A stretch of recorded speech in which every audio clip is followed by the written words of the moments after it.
Assalamu alaikum wa rahmatullahi wa barakatuh. Alhamdulillahi rabbil alameen. As-salatu wa salamu ala nabiyyina Muhammad wa ala alihi wa ashabihi ajma'een. Today I'm traveling on a little trip that I had to make, and as a result I could not be at home to record this video on time. However, I thought that let me do it in this particular way, and inshallah I will upload it and you will receive it properly. Now, as you can see that my eyes are on the road and my hand is on the steering wheel. So inshallah this is not something that is causing us to be unsafe in any way. And it's of course I'm not going to be paying any attention to the phone because the phone is just recording. So with that said, let me begin with today's reminder. Alhamdulillah Rabbil Alameen, wa salatu wa salamu ala nabiyyina Muhammad wa ala alihi wa ashabihi ajma'een. Firstly, the thing that I want to mention is that today we are going to talk about the method of praying Taraweeh at home and the issues related to it. Inshallah, in the description of this video, you will see a link to an article written by Sheikh Farhan Zubairi on the issue or advice or guidance on praying Taraweeh at home. He basically goes through the evidences. Basically, there are four major schools of thought in the Sunni part of the Ummah, which we follow. And three of those major schools allow a person to read from the Mushaf, while one madhab, which is the Hanafi fiqh or Hanafi madhab, does not allow for that. As a result, Sheikh Farhan, he basically says that look, although Imam Abu Hanifa had the opinion that it is not allowed for a person to read from the Mushaf because it would require for him to do too much unnecessary moving outside of the Salah. So holding the Mushaf and changing the pages and sometimes fidgeting, all that type of stuff that would happen. In his opinion, this would basically invalidate the Salah. Now, he mentions that two of the students of Imam Abu Hanifa, these are the two famous students, Imam Abu Yusuf and Imam Muhammad ibn Hassan al-Shaybani, were two great scholars, and they're also kind of like imams of the madhab in a very major way. And in many cases, and some significant cases, they actually disagree with their own teacher. And this is one of those cases where the two major scholars of the Hanafi madhab, besides Imam Abu Hanifa, disagree with him, and they say that no, this is allowable and this is permissible. So with that said, when it comes to praying Taraweeh at home, there are three different levels, I would say, that a person can do when it comes to praying Taraweeh. So we'll begin with the easiest level, and the easiest level of praying Taraweeh is to just simply pray 8 extra rak'at. Is to pray 8 extra rak'at or 20 extra rak'at, whichever opinion you follow, and do whatever part of the Quran that you know by heart. And it may take you 20 minutes, it may take you 30 minutes or 40 minutes, and your Taraweeh will basically be done. And of course, we have mentioned earlier that this is from the Sunnah of the Prophet ﷺ, that although the Prophet ﷺ only prayed Sunnah for 3 days in public, he prayed Taraweeh basically the entire lifetime of his once the Nubuwah came to him. And he encouraged the Ummah by saying, Man qama Ramadanan imanan wa ihtisaban ghufira lahu ma taqaddama min dhanbi.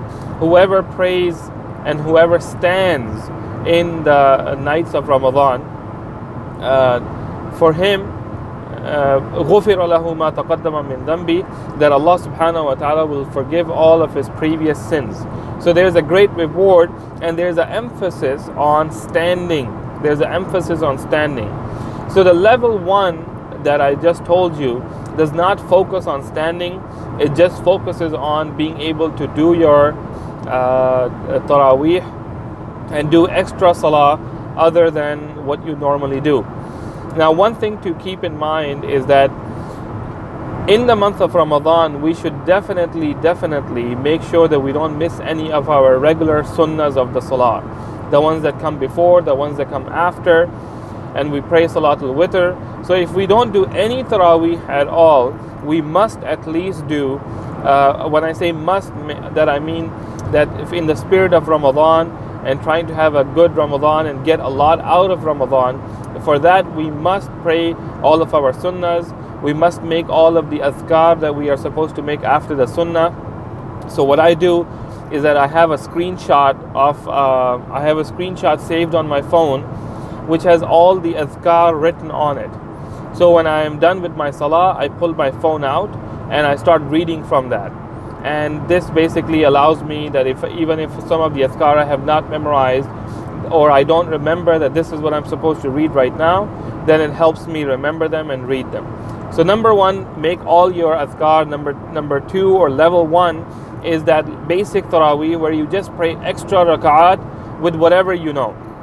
The level two Quran is to focus a little bit more on the standing, but not necessarily trying to do exactly what is done in the masjid. So for example, I am going to inshallah pray 8 rak'at, and if I wanted to do level 2, what I would do is that I would say, well, you know what, I'm going to read at least one page in each rak'ah. I'm not trying, in level 2, I'm not trying to finish the Quran, I'm not trying to go like really all out, but in level 2, a person reads, for example, at least one page of the Mushaf in each rak'ah, and then they go in ruku, and then in the second rak'ah they read the second page, and then they go in ruku, and that way they pray 8 rak'at, and it would be like level 2, mid-level, not very easy and quick, but not very long and very hard like we do in the masjid, which of course helps when we're doing it communally. Now there will be a note after I finish level 3 in which I'll talk about how to actually do the whole Quran holding. But level 3 is when a person says, well, you know what, I'm going to read the whole Quran just like we do in the masjid, and every day I'm going to recite one juz of the Quran, sometimes more, sometimes maybe a little bit less depending on the situation, but my goal is to complete the whole Quran in the standing Taraweeh, or in the standing part of the Taraweeh every night, and I'm going to make this. And of course, if a person doesn't have any other reason, which this Ramadan a lot more people will have an excuse or the ability to do that, then they should do that. And this is level 3, or if you want to go next levels, I'm not even going to talk about them. They're up to you if you want to do more than that. Now the question comes, how can you hold the Quran without fidgeting too much? Now, of course, in our time we have iPads, we have phones. But the most preferred method, I would say personally, would be to go on Amazon, or you can even go to like a music store, and they have these stands similar to what we have in the masjid, which I use. If you look at any of my khutbah videos from the masjid, you will see that I have a stand in front of me which is flexible like this, and it has a little lip at the bottom, so when you put a paper or a book or Quran on it, it doesn't slide straight off, but rather there's a lip which holds it in place. What I would recommend is that you order one of those stands, which is usually about $10 or $15 or $20 or something like that. I've even seen it as low as $8, but that might be a little too flimsy and is designed for paper and not designed for a book like Quran, which might be heavy.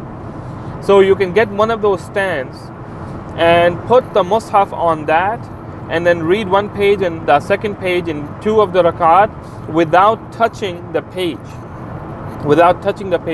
In this case, you actually combine the opinions of the scholars, and you don't do any action outside of the salah, because the only thing that you're doing is you're looking with your eyes on the Mushaf and reading from there, but you're not using your hands because it's already set up. And then when you finish the salah 2 rak'at, then you flip the page. Now, if you're doing level 3 and if you have not memorized the Quran, and it's allowed even if you have memorized the Quran, what you do in that case is that you then you read 2 pages, And then if you need to flip it in the same rak'ah, you are allowed to flip the page, because what is not allowed in the salah is a detailed action. A detailed action. And this is not considered a detailed action, which is just quickly flipping a page. It's kind of like, you know, blowing your nose, or blowing your nose shouldn't be done, but you know, like you have to wipe off your nose, or you get a little itchy. It's not recommended for us to do this, but if a person has to do it, then a person can do that. And I ask Allah subhanahu wa ta'ala to grant us the tawfiq to be able to get the best out of this Ramadan. I know that this is, I know there's some background noise because one of my doors doesn't close properly. But inshallah, I hope that this mic right here was helpful. And I want to see your feedback on this, as in that, what do you think? What are you going to do? Are you going to do level 1 Taraweeh, or level 2, or level 3? And of course, it goes without saying that if you have a number of people living in the house with you, then it's best to do it all together. It's best to do it all together, or at least you do your salah together, the fard salah in jama'ah, and you do your Taraweeh separately.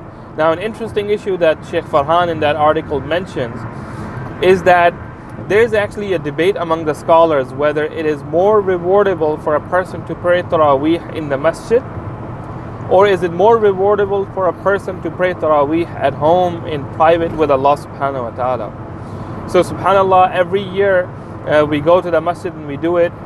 Inshallah, this year we will all have a chance to follow the other opinion, which is that it is more rewardable to pray at home, because the Prophet ﷺ said that all voluntary prayers, the best place for them is at home, except for the fard salah, And inshallah, we'll stop here because I do need to upload this video. Subhanakallahumma wa bihamdik, ashhadu an la ilaha illa ant, astaghfiruka wa natubu ilayk. Wassalamu alaikum wa rahmatullahi wa barakatuh.